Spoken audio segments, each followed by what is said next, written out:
மற்றையது பொருட்செல்வம். பொருட்செல்வம் பிறருக்கு கொடுக்குந்தோறும் குறைவுபடும். நீராலும் நெருப்பாலும் அழியக்கூடியது. பிறரால் கவரக்கூடியது. ஆனால் கல்வி செல்வமோ அழிவற்றது. பிறரால் கவரக்கூடியது. ஆனால் கல்வி செல்வமோ சாரி ஃப்ரெண்ட்ஸ், இதுவே ரிப்பீட் பண்ணிட்டேன் 2 டைம். நீங்க ஒரு டைம் மட்டும் எழுதிக்கோங்க. பிறரால் கவரக்கூடியது. ஆனால் கல்வி செல்வமோ அழிவற்றது.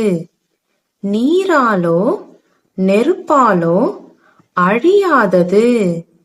கள்வரால் களவாட முடியாதது. பிறருக்கு கொடுக்குந்தோறும் பெருகிக் கொண்டே செல்லும். இதனாற்றான் கல்வி செல்வ